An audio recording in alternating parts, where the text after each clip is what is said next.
حدیث نمبر 2، اسلام کی بنیادیں۔ عن ابن عمر قال قال رسول اللہ صلی اللہ علیہ وسلم بنی الاسلام علی خمس شہادت ان لا الہ الا اللہ وان محمد رسول اللہ وإقام الصلاة وإيتاء الزكاة والحج وصوم رمضان۔ کتاب الایمان کی حدیث ہے یہ، بخاری کا جو نیکسٹ چیپٹر ہے۔ ابن عمر رضی اللہ عنہما سے روایت ہے، رسول اللہ صلی اللہ علیہ وسلم نے فرمایا، اسلام کی بنیاد 5 چیزوں پر رکھی گئی ہے۔ گواہی دینا کہ اللہ کے سوا کوئی معبود نہیں اور بے شک محمد اللہ کے رسول ہیں، نماز قائم کرنا، زکوٰۃ ادا کرنا، حج کرنا اور رمضان کے روزے رکھنا۔ 5 پلرز ہیں ہمارے دین کے، ٹھیک ہے، جن پر یہ چھت کھڑی ہے۔ حضرت عائشہ رضی اللہ عنہ سے مروی ہے کہ رسول اللہ صلی اللہ علیہ وسلم نے فرمایا، 3 چیزیں ایسی ہیں جن پر میں قسم کھا سکتا ہوں، ان میں سے ایک یہ کہ اللہ عز و جل اس شخص کو جس کا اسلام میں کوئی حصہ ہو اس کی طرح نہیں کرے گا جس کا کوئی حصہ نہ ہو۔ اور اسلام کا حصہ 3 چیزیں ہیں، نماز، روزہ اور زکوٰۃ۔ مختلف احادیث اس بارے میں آتی ہیں، لیکن جو یہ جامع حدیث ہے جو امام بخاری لائے ہیں، جس میں اسلام کا پورا تعارف کرا دیا گیا ہے۔ اسی طرح حدیث جبریل میں بھی ہمیں یہ بات وضاحت سے ملتی ہے کہ شہادتین کے علاوہ نماز، روزہ، حج، زکوٰۃ، ٹھیک، یعنی اگر کوئی شخص لا الہ الا اللہ محمد الرسول اللہ پڑھ لیتا ہے لیکن نماز نہیں پڑھتا تو اس کا دین ناقص ہے، اور بعض کے نزدیک تو وہ دین سے ہی خارج ہے۔ اسی طرح کوئی روزے کا انکار کر دے یا حج کا انکار کر دے یا زکوٰۃ کا انکار کر دے تو وہ بھی اسلام کی بنیادیں ڈھانے والا ہے۔ تو ان ارکان میں کمی نہ کرنے والوں کے لیے کامیابی بھی ہے۔ ایک شخص رسول اللہ صلی اللہ علیہ وسلم کے پاس آیا، اس کے بال پریشان بکھرے ہوئے تھے، اس کی آواز کی بھنبھناہٹ سنائی دے رہی تھی، مگر اس کی بات سمجھ میں نہیں آ رہی تھی کہ وہ کیا کہہ رہا ہے، یہاں تک کہ وہ نزدیک آ گیا، پتا چلا کہ وہ اسلام کے بارے میں پوچھ رہا ہے۔ تب یہ اسلام کی ایک سٹرکچر ہے، ایک ڈھانچہ ہے، اور اسلام کی ایک اصل بنیادیں ہیں۔ تو رسول اللہ صلی اللہ علیہ وسلم نے فرمایا، اسلام یہ ہے کہ دن میں 5 نمازیں پڑھنا۔ اس نے کہا، مجھ پر اس کے سوا تو کوئی نماز نہیں۔ آپ نے فرمایا، نہیں مگر یہ کہ تو نفل پڑھے۔ رسول اللہ صلی اللہ علیہ وسلم نے فرمایا، رمضان کے روزے رکھنا۔ اس نے کہا، مجھ پر اس کے سوا کوئی اور روزہ تو نہیں۔ آپ نے فرمایا، نہیں مگر یہ کہ تو نفل روزے رکھے تو اور بات ہے۔ پھر رسول اللہ صلی اللہ علیہ وسلم نے اسے زکوٰۃ کا ذکر کیا۔ وہ کہنے لگا، کیا مجھ پر کوئی صدقہ تو نہیں؟ آپ نے فرمایا، نہیں مگر یہ کہ تو نفل صدقہ دے۔ پھر وہ شخص پیٹھ موڑ کر چلا گیا، یوں کہتا جاتا تھا، اللہ کی قسم نہ اس سے بڑھاؤں گا نہ گھٹاؤں گا۔ آپ نے فرمایا، اگر یہ سچا ہے تو کامیاب ہو گیا، یعنی کامیابی کے لیے یہ لوازمات تو ضروری ہیں۔ اب کیا کہیے ان لوگوں کے بارے میں کہ جو اپنے آپ کو مسلمان بھی کہتے ہیں لیکن نمازوں میں بھی ڈنڈی مارتے ہیں۔ اب تو آہستہ آہستہ روزوں کے بارے میں بھی لوگ بہت تساہل پسند ہوتے چلے جا رہے ہیں۔ پہلے یہ ہوتا تھا کہ نماز پڑھیں یا نہ پڑھیں روزے ضرور رکھتے تھے، لیکن اب اس کے بارے میں بھی وہ پابندی نہیں رہی۔ پھر اسی طرح زکوٰۃ، اب مثلا کسی کی زکوٰۃ اگر رمضان میں فرض ہو گئی ہے تو اس کو ذوالحج تک نہیں ٹالنا چاہیے، رمضان میں ہی نکال دینا چاہیے۔ یعنی آپ میں سے ہر ایک کو اپنی اسلامی کیلنڈر کے مطابق زکوٰۃ کی تاریخ معلوم ہونی چاہیے اور اس تاریخ تک آپ زکوٰۃ نکال چکے ہیں۔ تو بہرحال اسلام کی بنیادوں میں سب سے پہلی بنیاد کیا ہے؟ شہادتین، اشہد ان لا الہ الا اللہ و اشہد ان محمد رسول اللہ۔ یہ دنیا اور آخرت میں ایمان والوں کا قول ہے۔ اور یہ جو آتا ہے نا، یثبت اللہ الذین آمنوا بالقول الثابت فی الحیاۃ الدنیا وفی الآخرہ، تو اس سے مراد یہی قول ہے۔ رسول اللہ صلی اللہ علیہ وسلم نے فرمایا، مسلمان جب قبر میں سوال کیا جائے گا تو وہ گواہی دے گا کہ اللہ کے سوا کوئی معبود نہیں اور یہ کہ محمد اللہ کے رسول ہیں۔ تو اللہ کے اس فرمان کا یہی مطلب ہے کہ اللہ تعالیٰ ان کو قول ثابت کے ساتھ ثابت قدمی عطا فرمائے گا، یعنی ان کی کامیابی ہو جائے گی۔ جو شخص توحید کا اقرار کر دے تو اس کے لیے کیا ہے؟ جہنم کی آگ اس پر حرام ہو جاتی ہے. تو کسی بھی شخص کا کوئی عمل قبول نہیں جب تک کہ وہ کلمہ شہادت نہیں ادا کر لیتا. یہ مسلمان ہونے کی علامت، اسلام میں داخل ہونے کے لیے ضروری ہے. دوسری چیز نماز ہے. قرآن مجید میں آتا ہے قُلْ لِعِبَادِيَ الَّذِينَ آمَنُوا يُقِيمُوا الصَّلَاةَ، میرے ان بندوں سے جو ایمان لے آئے ہیں کہہ دیجئے کہ وہ نماز قائم کریں. لا الہ الا اللہ پڑھنے کے بعد جو پہلا کرنے کا کام ہے جس سے کوئی چھٹکارا نہیں وہ نماز ہے. کوئی شخص جب مسلمان ہو جاتا ہے تو پہلی چیز جو اس کو سکھانی چاہیے وہ نماز ہے. اور اگر اس کو پڑھنی نہیں بھی آتی تو ساتھ اس کو وضو کرائیں اور ساتھ اس کے کھڑے ہو کر اس کو نماز کے ایکشن سکھائیں. اسی طرح بچوں کے اوپر جو پہلی چیز آتی ہے سمجھ کے بعد، وہ 7 سال کی عمر میں ان کو کیا ہے؟ نماز کا حکم دو. اور 10 سال کے ہوئے اور اگر نہیں نماز پڑھتے تو مار بھی سکتے ہیں. پھر اسی طرح ایک اور روایت میں آتا ہے رسول اللہ صلی اللہ علیہ وسلم نے فرمایا اللہ نے اپنے بندوں پر 5 نمازیں فرض کی ہیں. جس نے ان کا حق ادا کیا، ان کو ہلکا سمجھتے ہوئے ان میں سے کچھ ضائع نہیں کیا، تو اللہ تعالیٰ کا اس کے لیے قیامت کے دن یہ وعدہ ہے کہ اس کو جنت میں داخل فرمائے گا. تو پہلی چیز جس کا ہمیں اہتمام کرنا ہے اور اس میں کوئی کمی نہیں آنے دینی، اس کے آداب اور شرائط اور فرائض اور ساری چیزیں، وہ نماز ہے. اگر نماز درست ہوگی تو سب چیزیں درست ہو جائیں گی، اور اگر کسی کی نماز ہی درست نہیں تو باقی چیزیں تو پھر قابل قبول نہیں. بہت سے لوگوں کو یہ دیکھا گیا ہے کہ وہ مثلاً علم حاصل کرنے میں لگتے ہیں، پڑھنے پڑھانے میں لگتے ہیں یا دین کے کام میں لگتے ہیں، نمازوں سے سستی برتنے لگتے ہیں. سستی کیا؟ دیر سے پڑھتے ہیں، یا یہ کہ بس جلدی جلدی 2-4 ٹھونگے مار لیتے ہیں. یہ میں نے اپنی آنکھوں سے مشاہدہ کیا تو مجھے بڑی حیرت ہوتی ہے کہ یہ کس قسم کا دین ہے اور کس قسم کی دین کی خدمت ہے. دین کی خدمت صرف دوسروں کو لیکچر دینا ہے اور خود اپنی ذات پر اس کو اپلائی کرنا نہیں ہے. ہم قرآن میں تو پڑھائیں کہ قد افلح المؤمنون الذین هم فی صلاتهم خاشعون، اور اپنی نماز کی خشوع کی فکر ہی نہ کریں. کلاسز ہیں تو ان کو پڑھاتے چلے جائیں اور نماز کے لیے صرف 15 منٹ دیں کہ جلدی سے 2-4 ٹھونگے مار لیں اور سنت کا اہتمام ہی نہ کریں. تو ہم سب کو اس چیز کے بارے میں کانشیس ہونے کی ضرورت ہے، اور جان بوجھ کے تو نماز چھوڑ ہی نہیں سکتے. نبی صلی اللہ علیہ وسلم نے فرمایا جان بوجھ کر نماز کو مت چھوڑا کرو، اس لیے کہ جو شخص جان بوجھ کر نماز کو ترک کرتا ہے تو یقیناً اس سے اللہ کی ذمہ داری ختم ہو جاتی، پھر بخشش کی کوئی گارنٹی نہیں ہے. تیسری چیز روزہ ہے. یا ایھا الذین آمنوا کتب علیکم الصیام کما کتب علی الذین من قبلکم لعلکم تتقون. رمضان کے مہینے کے روزے فرض ہیں، لیکن ہر مہینے 3 روزے رکھنا سینے کے کینے کو دور کر دیتا ہے، ڈپریشن کا علاج ہے، دل کی گھبراہٹوں کا اور دل کی بے چینیوں اور پریشانیوں کا.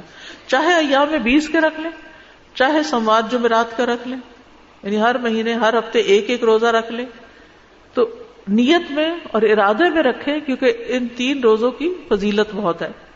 اسی طرح روزہ مومن کا قلعہ ہے، یعنی برائیوں سے بچاتا ہے، مصیبتوں سے محفوظ رکھتا ہے. انسان روزہ رکھ کے اپنی زبان کی حفاظت کرتا ہے، اپنی نگاہوں کی حفاظت کرتا ہے. انسان کے اندر ایک تقویٰ پیدا ہوتا ہے. یعنی ہم میں سے اکثر لوگوں کی یہ تمنا اور خواہش ہوتی ہے کہ متقی بن جائیں، لیکن اس کے لیے ان چیزوں کا اہتمام نہیں کرتے جو تقویٰ لانے والی ہیں. تو شہادتین اور نماز کے بعد روزہ. چوتھی چیز زکوٰۃ ہے. وما امروا الا ليعبدوا الله مخلصين له الدين حنفاء ويقيموا الصلاة ويؤتوا الزكاة وذلك دين القيمة، سورۃ البینہ. اور انہیں اس کے سوا حکم نہیں دیا گیا کہ وہ اللہ کی عبادت کریں اس حال میں کہ دین کو اس کے لیے خالص کرتے ہوئے ایک طرف ہونے والے، یکسو، اور نماز قائم کریں اور زکوٰۃ دیں، اور یہی مضبوط ملت کا دین ہے. یعنی دین اس وقت تک مضبوط نہیں ہوتا، انسان دیندار نہیں کہلا سکتا جب تک کہ وہ اپنی وقت زکوٰۃ ادا نہیں کرتا. نبی صلی اللہ علیہ وسلم نے فرمایا جس نے اپنے مال کی زکوٰۃ ادا کی بس اس سے اس کے مال کی برائی جاتی رہی، یعنی اس کے مال کو انشاءاللہ نقصان بھی نہیں ہوگا، اور اس کے اندر جو میل کچیل ہے یا کوئی مشتبہ چیزیں آ گئی ہیں تو وہ بھی نکل جائیں گی. مال کو پاک کرنے کا ذریعہ زکوٰۃ ہے ہی پاکیزگی کی بات. اور جو زکوٰۃ نہیں دیتے وہ آخرت پر بھی ایمان نہیں رکھتے. الذین لا یؤتون الزکاۃ وهم بالآخرۃ هم کافرون. تو یہ بھی کفر کی ایک شکل ہے. ابو بکر رضی اللہ عنہ نے ان لوگوں کے خلاف جہاد کیا تھا جنہوں نے زکوٰۃ سے انکار کیا تھا. اور زکوٰۃ نہ دینے والوں کا انجام بہت برا ہے. قیامت کے دن جس چیز کی زکوٰۃ نہیں دی وہی انسان کے لیے سونا چاندی ہو وہ وبال جان بن جائے گی، جس کی تفصیلات آپ پڑھتے رہتے ہیں۔ پانچویں چیز حج ہے۔ حج کی فرضیت ہے صاحب استطاعت پر، وَلِلَّهِ عَلَى النَّاسِ حِجُّ الْبَيْتِ مَنِ اسْتَطَاعَ إِلَيْهِ سَبِيلًا وَمَنْ كَفَرَ۔ اب آپ دیکھ رہے ہیں نماز سے انکار ہے تو کفر کی بات آئی، زکوٰۃ سے انکار ہے تو کفر کی بات آئی، اسی طرح روزے اور حج سے۔ تو اسلام کا اپوزٹ کفر ہے۔ اگر کوئی شخص ان چیزوں کی پابندی نہیں کرتا تو گویا وہ اسلام کی باؤنڈری سے باہر نکلنے لگتا ہے۔ تو اللہ کے لیے لوگوں پر اس گھر کا حج فرض ہے جو اس کے راستے کی طرف استطاعت رکھتا ہو، اور جس نے کفر کیا تو بے شک اللہ تمام جہانوں سے بہت بے پرواہ ہے۔ اس فریضے کی ادائیگی میں جلدی کرنی چاہیے۔ کل ہی کو بتا رہا تھا کہ میں اپنی دادی کا حج کر کے آئی، کہتے ہیں ایسا نہیں کہ ان کے پاس پیسے نہیں تھے، سب کچھ تھا، سم ہاؤ انہیں خیال ہی نہیں آیا کہ حج بھی کرنا ہے۔ بہت سے ایسے خاندان ہوتے ہیں، امیر ہیں، مالدار ہیں، ریسورسز ہیں، سب کچھ ہیں، لیکن اللہ کے گھر جانے کی طرف دھیان ہی نہیں آتا، دنیا میں اتنے مشغول ہیں، اولاد میں، مال میں اور کاموں میں، کہ حج کا خیال ہی نہیں آتا۔ تو اگر آپ کے بھی آباء و اجداد میں سے کوئی ایسے ہوں تو ان کی طرف سے بھی اگر حج بدل ہو سکے تو ہو سکتا ہے ان کا نیت ارادہ ہو، پھر وقت نے ساتھ نہ دیا ہو یا علم ہی نہ ہو پورا، اللہ عالم۔ رسول اللہ صلی اللہ علیہ وسلم نے فرمایا حج فرض ہونے کے بعد اس کی ادائیگی میں جلدی کیا کرو، کیونکہ تم میں سے کسی کو پتہ نہیں کہ بعد میں کیا پیش آنے والا ہے، اگلے سال ہوں گے یا نہیں ہوں گے۔ اور اسی طرح ایک دفعہ اگر حج کر لیا تو وہ بھی کافی نہیں۔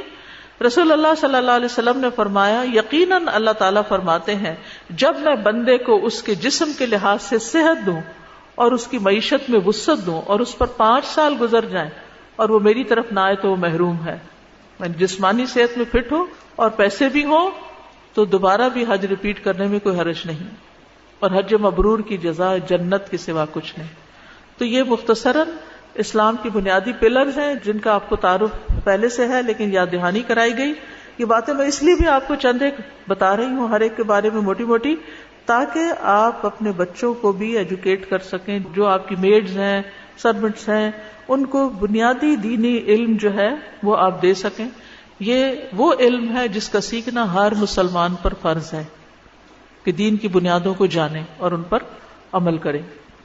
یہ نماز کے بارے میں نے مسئلہ پوچھنا ہے کہ میں بچوں کو کہتی رہتی ہوں نماز کے لیے جائیں، اگر جماعت کا ٹائم نکل گیا تو پھر میں کام کرتے کرتے ان کو آواز دیتی ہوں چلیے اب گھر میں پڑھ لیں، جی گھر میں پڑھ لیں۔ تو میرے ہسبینڈ اکثر گھر پہ ہوتے ہیں، وہ آن لائن کام کرتے ہیں، وہ چڑ جاتے ہیں، وہ کہتے ہیں اتنی سختی نہیں ہے جتنی تم کر رہی ہو، بس ٹھیک ہے ایک دفعہ کہہ دیا بچے کو، بار بار نہیں کہنا۔ تو مجھے وہاں کیا کرنا چاہیے؟ اس وقت بھی یاد دہانی کرانی چاہیے، لیکن یہ کہ اس بچے کی ذہنی طور پر اس کو پہلے سے تیار کرے۔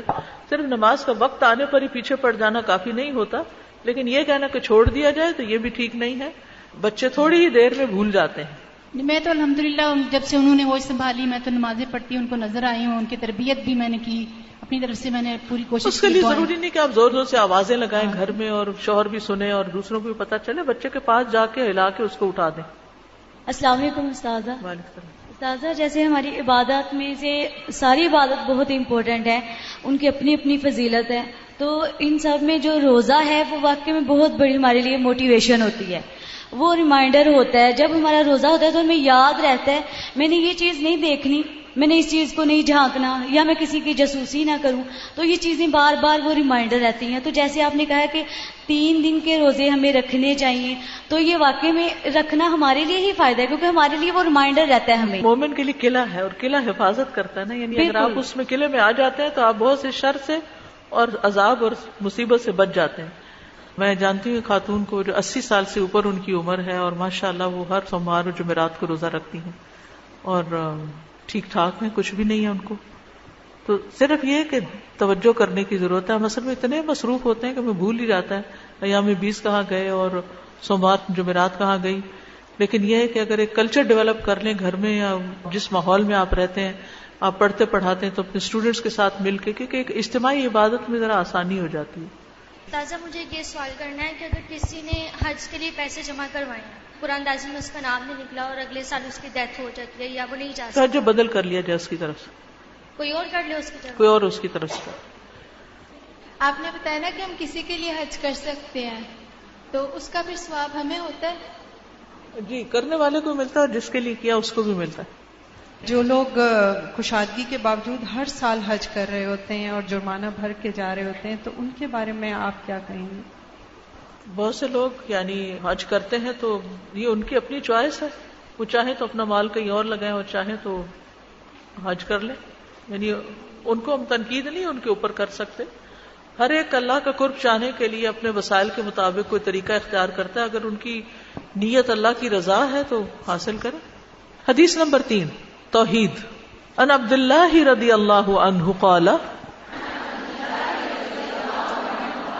قال رسول اللہ صلی اللہ علیہ وسلم من مات یشرک باللہ شیئا دخل النار وقلت انا من مات لا یشرک باللہ شیئا دخل الجنہ. عبداللہ بن مسعود رضی اللہ عنہ سے روایت ہے کہ رسول اللہ صلی اللہ علیہ وسلم نے فرمایا، جو شخص اس حال میں فوت ہوا کہ وہ اللہ کے ساتھ کسی کو شریک ٹھہراتا ہوگا وہ آگ میں داخل ہوگا.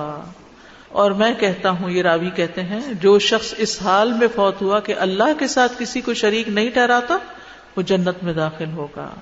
تو یاد رکھیے شرک سب سے بڑا گناہ ہے، سب سے بڑا ظلم ہے، سب سے غلط اور باطل عمل ہے. یہ ایسا گناہ ہے جس کو اللہ تعالیٰ بخشے گا نہیں. ہر گناہ جو اس کے علاوہ ہو، جس کے لیے اللہ چاہے گا اس کو بخش دے گا، جس کو چاہے گا جنت میں داخل کر دے گا اور جس کو چاہے گا عذاب دے گا. اور اسی طرح اگر کوئی جہنم میں چلا بھی گیا تو سزا بھگتنے کے بعد بھی نکال لیا جائے گا، سوائے شرک کے. کافر اور مشرک ہمیشہ ہمیشہ کے لیے جہنم میں ہوں گے، خالدین فیہا ابدا. ان اللہ لا یغفر ان یشرک بہ ویغفر ما دون ذلک لمن یشاء. ناقابل معافی گناہ ہے اور شرک کے بعد انسان گمراہی میں دور تک نکل جاتا ہے. اب شرک سے بچنے کے لیے انتہائی ضروری ہے کہ ان ساری چیزوں کو ہم جانیں جو شرک کی طرف لے جانے والی ہیں. اس کا علم حاصل کرنا چاہیے. وَاعْلَمْ أَنَّهُ لَا إِلَهَ إِلَّا هُوَ. علم حاصل کرو، جان لو کہ اللہ کے سوا کوئی الہ نہیں. مشرک کے سارے اعمال ضائع ہو جائیں گے، یعنی چاہے اس نے ساری زندگی نمازیں پڑھی ہوں، روزے رکھے ہوں، صدقہ خیرات کیا ہو، حج کیا ہو، لیکن اگر اس نے شرک کیا تو سارے اعمال برباد، کیونکہ اللہ تعالیٰ تمام شرکاء سے زیادہ شرک سے بیزار ہے. تو شرک سے ڈرتے رہنا چاہیے. ابو موسیٰ اشعری سے مروی ہے کہ ایک دن رسول اللہ صلی اللہ علیہ وسلم نے ہمیں خطبہ دیا، فرمایا اے لوگو اس شرک سے بچو، کیونکہ اس کی آہٹ چیونٹی کی آہٹ سے بھی ہلکی ہوتی ہے، پتہ ہی نہیں چلتا اور انسان شرک میں مبتلا ہو جاتا ہے. اس سے اور بھی خطرناک ہے. اس پر کسی نے پوچھا یا رسول اللہ صلی اللہ علیہ وسلم، جب اس کی آہٹ چیونٹی کی آہٹ سے بھی ہلکی ہوتی ہے تو پھر ہم اس سے کیسے بچ سکتے ہیں؟ کیسے بچ سکتے ہیں؟ آپ نے فرمایا تم یوں کہتے رہا کرو، اللہم انا نعوذ بک، بولیے، من ان نشرک بک شیئا نعلمہ وَنَسْتَغْفِرُكَ لِمَا لَا نَعْلَمُهُ. اللہ ہم اس بات سے آپ کی پناہ میں آتے ہیں کہ کسی چیز کو جان بوجھ کر آپ کے ساتھ شریک ٹھہرائیں اور اس چیز سے آپ سے معافی مانگتے ہیں جسے ہم جانتے ہی نہیں. یعنی لا علمی میں اگر ہم سے کوئی ایسی چیز ہو گئی ہے تو آپ ہمیں معاف کر دیں. اب شرک کی بڑی اقسام ہیں دو، ایک شرک اصغر ہے اور ایک شرک اکبر. شرک اصغر جو ہے وہ نیت اور ارادے کا شرک ہے، نیت اور ارادے کا شرک، جس کو ریاکاری کہتے ہیں. رسول اللہ صلی اللہ علیہ وسلم نے فرمایا بے شک اللہ تعالیٰ فرماتا ہے میں سب شریکوں سے بہترین ہوں، جس نے کسی کو میرے عمل میں شریک کیا تو وہ عمل اسی شریک کے لیے، یعنی وہ میرے لیے نہیں ہے. پھر اگر لوگوں کو دکھانے کے لیے کر رہے تو پھر وہ لوگ ہی اس کا فائدہ دیں گے تمہیں. اے لوگوں اپنے اعمال کو اللہ کے لیے خالص کر لو، کیونکہ اللہ عز و جل خالص عمل کو ہی قبول کرتا ہے. تو نیت کی خرابی سے عمل قبول ہی نہیں ہوتے. اور یہ مت کہو یہ چیز اللہ اور رحم کے لیے ہے، کیونکہ جو چیز رحم کے لیے، رشتہ داری کے لیے دی جاتی ہے، اور اللہ کا اس میں کچھ حصہ نہیں. تو مطلب کیا ہے کہ پھر رشتہ داروں کو دیتے ہوئے بھی اللہ کی رضا مد نظر ہو، اور یہ نہ کہو کہ یہ چیز اللہ کے لیے اور تمہارے لیے ہے. یہ اللہ کے لیے اور تمہارے لیے یہ بھی نہیں کہنا چاہیے. اللہ کے ساتھ تم کو شریک کر رہے ہیں بیچ میں، بس وہ تمہارے ہی لیے ہوگی، اللہ کے لیے اس میں کچھ حصہ نہیں. یعنی ہم یہ نہیں کر سکتے کہ یہ صدقہ ہم اللہ کے نام پر اور آپ کے نام پر کر رہے ہیں، نہیں، صرف اللہ کے لیے. یہ جو ایصال ثواب کے لیے بھی ہم کچھ کرتے ہیں نا، تو وہ کسی کے نام پر نہیں کر رہے ہوتے، اللہ ہی کے لیے کر رہے ہوتے ہیں. بس نیت یہ ہوتی ہے کہ اس کا ثواب کسی اور کو پہنچ جائے. اسی طرح دعا مانگنے میں شرک نہیں ہونا چاہیے کہ اللہ کے سوا کسی اور سے انسان مانگے، کسی اور کو اللہ کے برابر کر دے. پھر اطاعت میں شرک، کہ انسان اللہ کے ساتھ کسی اور کو الہ بنا لے، جیسے نصارہ نے کیا تھا کہ انہوں نے علماء اور درویشوں کو اللہ کے سوا اپنا رب بنا لیا، اور مسیح ابن مریم کو بھی، حالانکہ انہیں حکم دیا گیا تھا کہ اللہ کے سوا کسی کی عبادت نہ کریں جس کے سوا کوئی الہ نہیں، اور وہ ان چیزوں سے پاک ہے جو وہ شریک ٹھہراتے ہیں. یعنی جہاں علماء کی بات ہو یا کسی بڑے کی بات ہو، اس کو چھوڑ کر کس کی لینی چاہیے؟ صرف اللہ کی لینی چاہیے. اسی طرح تعویذ لٹکانا، پھر اسی طرح بدشگونی لینا، غیر اللہ کی قسم کھانا، اور باقی جو بڑی بڑی قسمیں ہیں جیسے بتوں کی عبادت کرنا، یا اللہ کے ساتھ کسی اور کو اپنی عبادت کا مستحق سمجھنا، اس کے آگے سجدہ کرنا، یا اس سے دعائیں کرنا، یا اس کے نام کی نظر و نیاز دینا، یا اس کی قبر پر چکر لگانا اور حج کی طرح طواف کرنا، یا اور اس قسم کے کام کرنا، تو اس سے بھی بچنے کی ضرورت ہے. میرا سوال تھا کہ جو ہم بدعت کرتے ہیں یہ بھی شرک کے زمرے میں آتا ہے؟ بدعت اور چیز ہے، شرک اور بدعت میں فرق ہے. بدعت دین میں نئی چیز ایجاد کرنے کا نام ہے، جو چیز دین کا حصہ نہیں اس کو دین بنانا. اس میں کنفیوژن نہیں ہونی چاہیے کہ دو کو اکٹھا کر دیں آپ. السلام علیکم. مجھے یہ لگ رہا تھا کہ جیسے شرک ہے، نیت ہے، اس کے لیے ہمیں جیسے اپنا بی پی یا بلڈ پریشر چیک کرتے ہیں، اسی طرح ہر وقت اپنی نیت کو اور اپنے اعمال کو چیک کرتے رہنا چاہیے. جیسے کوئی کیمرہ لگا ہوا یا کچھ ہے تو بار بار اپنے آپ کو دیکھ کر یہ کہیں کہ اللہ تعالیٰ ہمیں صحیح راستے پہ چلائے. سب سے خطرناک یہ جو ہے نا ریاکاری والا مسئلہ ہے کہ انسان نماز پڑھ رہا ہوگا، اتنے میں کوئی آئے گا تو اور اچھی نماز شروع کر دے گا. دس از رانگ، یہاں گڑبڑ ہو گئی. تو اس وقت فوراً پلٹانا چاہیے، توبہ استغفار کہ میں کسی اور کے لیے نہیں، میں تو اللہ کے لیے پڑھ رہا ہوں. تنہائی کی نمازوں کو چیک کرنا چاہیے کہ پبلک میں ہم کیا کرتے ہیں، اکیلے میں ہم کیا کرتے ہیں. اسی طرح باقی عبادات بھی، کیا ہم جب لوگ نہیں ہوتے تب بھی اسی طرح خشوع و خضوع سے اور خلوص سے اور جذبے اور محبت سے کام کر رہے ہوتے ہیں؟ یا کوئی بھی کام آپ کو دیا جائے تو صرف کوئی سر پہ سوار ہے تو آپ کام کر رہے ہیں، یا کوئی نہ بھی پوچھے تو آپ اپنی ذمہ داری اور کمٹمنٹ نبھاتے ہیں؟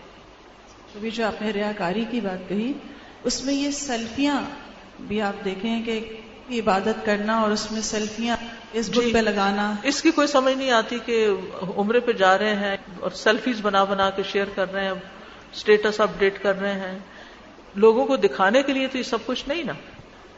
ٹیچر میں نے یہ پوچھنا تھا کہ ہمارا نفس بھی تو طاغوت ہے، اگر ہم اس کی پیروی کرتے ہیں تو کیا ہم مشرک ہو جائیں گے؟ ہاں، نفس کو الہ بنا لینا اور ہر کام نفس کی خواہش کے مطابق کرنا اور اس کو اللہ کے احکام کے برابر قرار دینا، یہ بھی درست نہیں. استاذہ آپ نے اس کی تشریح میں بتایا کہ مشرک اور کافر وہ جہنم میں ہمیشہ رہیں گے، تو استاذہ منافقین کے لیے کیا حکم ہے؟ کیا وہ بھی ہمیشہ؟ وہ بھی اسی میں شامل ہے. حدیث نمبر 4، ہلاک کرنے والے گناہ. عن ابی ہریرہ رضی اللہ عنہ ان رسول اللہ صلی اللہ علیہ وسلم قال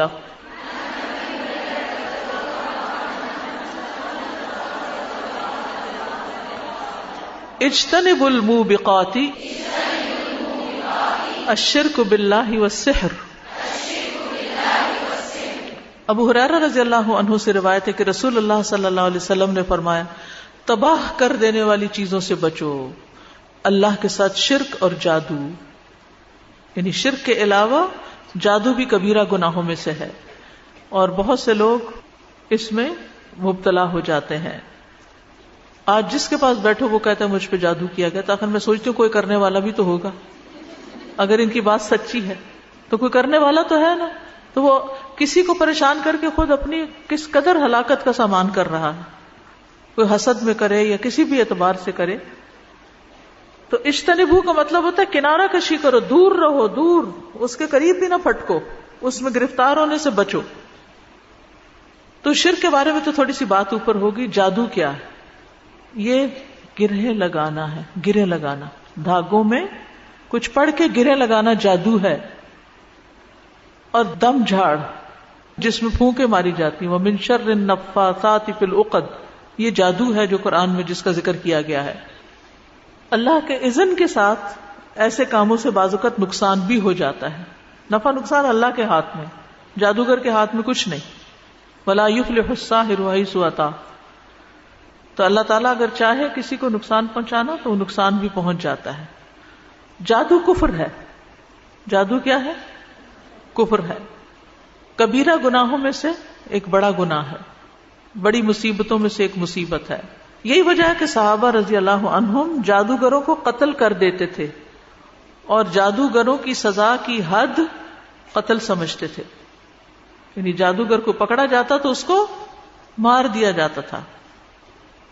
جادو کرنے اور کروانے والے کا نبی صلی اللہ علیہ وسلم سے کوئی تعلق نہیں. لیس منا من سحر او سحر لہ، جادو کرنے اور کروانے والا ہم میں سے نہیں. جادو پر ایمان لانے والا جنت میں داخل نہ ہوگا. نبی صلی اللہ علیہ وسلم فرمایا شراب کا عادی، جادو پہ ایمان رکھنے والا اور قطع رحمی کرنے والا جنت میں داخل نہ ہوں گے. حضرت عمر رضی اللہ عنہ نے لکھا تھا اپنے لوگوں کو اپنی خلافت میں، اقتلوا کل ساحر، ہر ساحر کو قتل کر دو. فقتلنا فی یوم ثلاثۃ سواحر. تو کہتے ہیں بجالہ بن عبدہ کہ ہم نے ایک دن میں 3 جادوگروں کو قتل کیا.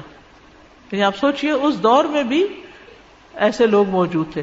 جادو جو ہے نا ہر سوسائٹی میں، ہر علاقے میں کسی نہ کسی شکل میں موجود رہتا ہے. اب اول تو یہ ہے کہ اس کو کرنا منع ہے اور اس کے قریب بھی نہیں پھٹکنا چاہیے. لیکن اگر کوئی آپ پر کر دے یا آپ کو اس کی علامات نظر آنے لگے تو پھر آپ کیا کریں؟ سب سے بڑا علاج قرآن ہے.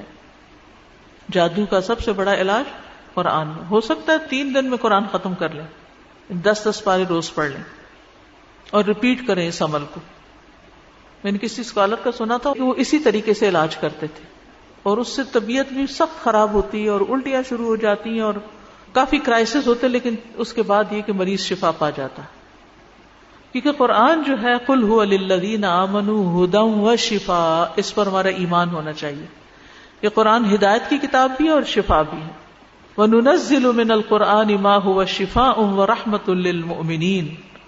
اور ہم قرآن میں جو کچھ نازل کرتے ہیں وہ مومنوں کے لیے تو شفا اور رحمت ہے.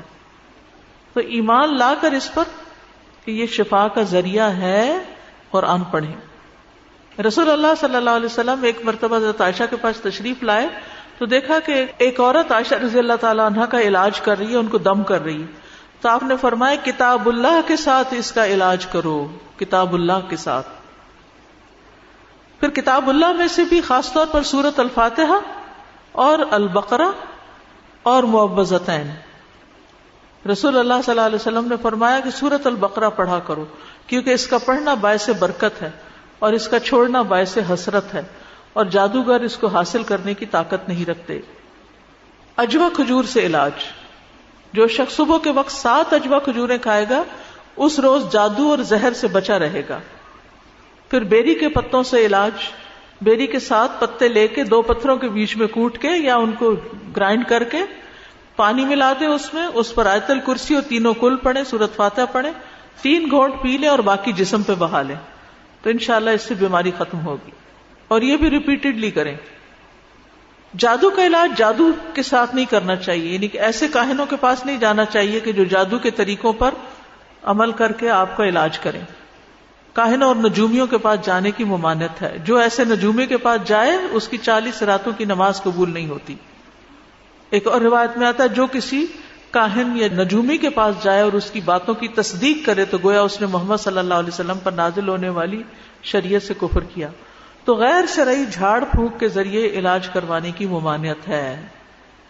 غیر شرعی طریقہ علاج سب سے پہلے تو قرآن کے ذریعے علاج، پھر یہ بیری کے پتوں پہ قرآن پڑھ کے، پھر رقیہ سننا اور کرنا، سورۃ البقرہ کا پڑھتے رہنا، ٹھیک ہے، اور پورے یقین کے ساتھ. کسی بھی ایسے راقی کے پاس نہ جائیں جو قرآن کے سوا یا مسنون دعاؤں کے سوا کچھ اور پڑھتا ہو. پہلے آپ پوچھ لیں، پتہ کر لیں. تو اللہ تعالیٰ سے دعا ہے کہ اللہ تعالیٰ ہمیں عمل کی توفیق عطا فرمائے. وآخر دعوانا ان الحمد للہ رب العالمین. سبحانک اللہم وبحمدک اشہد ان لا الہ الا انت استغفرک واتوب الیک. السلام علیکم ورحمۃ اللہ وبرکاتہ.